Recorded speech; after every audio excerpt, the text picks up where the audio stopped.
बिस्मिल्लाहिर्रहमानिर्रहीम। अस्सलाम वालेकुम दोस्तों, welcome to Sabaji health and beauty tips. Sabaji health and beauty tips में 2022 की एक और शानदार वीडियो लेकर आपकी खिदमत में हाजिर हूँ। उम्मीद करती हूँ आप तमाम दोस्त ठीक ठाक होंगे और अल्लाह ताला के खास करम और फजल से बिल्कुल ठीक ठाक होंगे।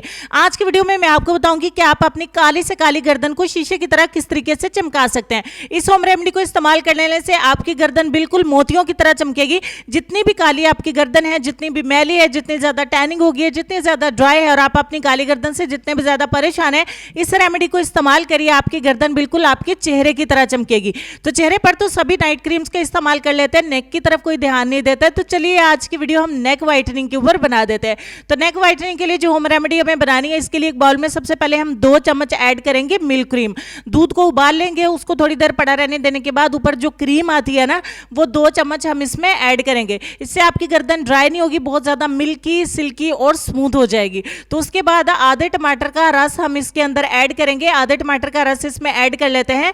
हाँ, आपको पता है कि टमाटर नेचुरली स्किन को बहुत ज्यादा ब्लीच करता है और स्किन कलर को लाइट कर देता है। उसके बाद हमें एक लेमन चाहिए होगा, उसको 2 हिस्सों में डिवाइड करिए और पूरे नींबू का रस हम इसके अंदर ऐड कर देंगे। लेमन के बारे में भी सभी जानते हैं, स्किन को व्हाइट करने के लिए, फेयर करने के लिए कितना जबरदस्त है। उसके बाद 1 टीस्पून भर के हम इसमें ऐड करेंगे मीठा सोडा, यानी कि खाने वाला सोडा। अगर आपकी स्किन जो है वो किसी भी चीज से नहीं चमकती है ना, तो जब आप मीठे सोडे का फाइनली इस्तेमाल करते हैं तो आपकी गर्दन बहुत तेजी के साथ चमकती है और आपकी स्किन भी बहुत तेजी के साथ साफ होती है, ब्लीच होती है। लेकिन बॉडी के हर पार्ट के ऊपर इसको इस्तेमाल करने का अलग तरीका है। तो चलिए जी, गर्दन के लिए हम आपको बताते थे, इस पैक को अपनी गर्दन के ऊपर लगाइए और 10 मिनट के लिए आप छोड़ दीजिए। सिर्फ 10 मिनट के लिए इसको लगा रहने देंगे, पोर्स खुल जाएंगे और बहुत ज्यादा सॉफ्ट हो जाएगी आपकी स्किन नेक की।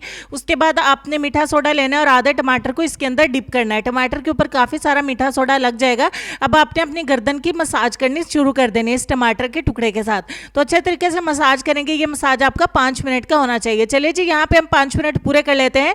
साथ ही साथ आप दोस्तों से रिक्वेस्ट करते हैं कि अगर आपको मेरी ये मेहनत पसंद आ रही है, मेरी वीडियोस अच्छी लग रही हैं, आपकी पसंद के लिए मैं बहुत ज़्यादा कोशिश कर रही हूँ, तो वीडियो को जरूर लाइक करें, शेयर करें अपने दोस्तों से। 5 मिनट के मसाज के बाद हम अपनी नेक को टॉवल की मदद से साफ कर देंगे या वॉश कर लेंगे या फिर हम नहा लेंगे। तो बहुत ही आपकी गर्दन सॉफ्ट हो जाएगी, बहुत स्मूथ हो जाएगी, नरम मुलायम हो जाएगी और कलर भी बहुत ज़्यादा लाइटन हो जाएगा। अगर आप अपनी नेक को नेचुरली घर पे ब्लीच करना चाहते हैं तो इस रेमेडी से आगे कुछ भी नहीं है। मेल एंड फीमेल दोनों इस्तेमाल कर सकते हैं। बॉडी के डार्क एरियाज को लाइटन करने के लिए भी होम रेमेडी बहुत अच्छी है।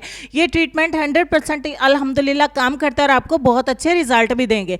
तो चले जी, चलेंगे हम अपने आज के लेसन की तरफ। और लेसन में आपसे ये कहना चाहेंगे कि रसूलुल्लाह सल्लल्लाहु अलैहि वसल्लम ने इरशाद फरमाया, सबसे अफजल सदका रूठे हुए लोगों में सुलह करा देना है। इस बात पर गौर करिए, बताइएगा अपने इस लेसन से क्या सीखा। अपना ढेर सारा ख्याल रखिए। इंशाल्लाह आपसे मुलाकात होती है नेक्स्ट वीडियो में। तब तक के लिए अल्लाह हाफिज।